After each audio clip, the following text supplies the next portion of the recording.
Hello అందరికీ, ఈరోజు మనం సింపుల్ అండ్ టేస్టీ అయిన చికెన్ ఫ్రైని చేసుకుందాము. ఫస్ట్ అయితే చికెన్లో పసుపు, salt and garam masala, chicken masala, jeera powder వేసుకొని చికెన్ని అయితే హాఫ్ అన్ అవర్ పాటు మ్యారినేట్ చేసుకోవాలి. నెక్స్ట్ ఆయిల్ వేసుకొని అది హీట్ అయ్యాక బిర్యానీ స్పైసెస్ వేసుకొని చిన్నగా కట్ చేసుకున్న ఆనియన్స్ అండ్ పచ్చిమిర్చి వేసుకొని సాల్ట్ వేసుకొని బ్రౌన్ కలర్ వచ్చేంత వరకు ఫ్రై చేసుకోవాలి.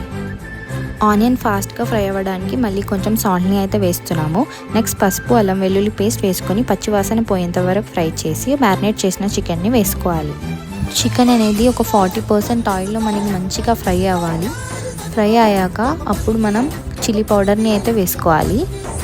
ఇలా వేస్తే మనకు కొంచెం అడుగు అంటకుండా ఉంటుంది. కారం వేసాక ఇంకా చికెన్ అనేది మీడియం ఫ్లేమ్లో మంచిగా ఫ్రై అవ్వాలి. అండ్ లాస్ట్లో ధనియా పౌడర్ అండ్ కొరియాండర్ వేసుకోవాలి. టేస్టీ అండ్ సింపుల్ అయిన చికెన్ ఫ్రై అయితే రెడీ. అండ్ అందరూ తప్పకుండా ట్రై చేయండి. మా వీడియో కనుక నచ్చితే లైక్ అండ్ సబ్స్క్రైబ్ చేయండి.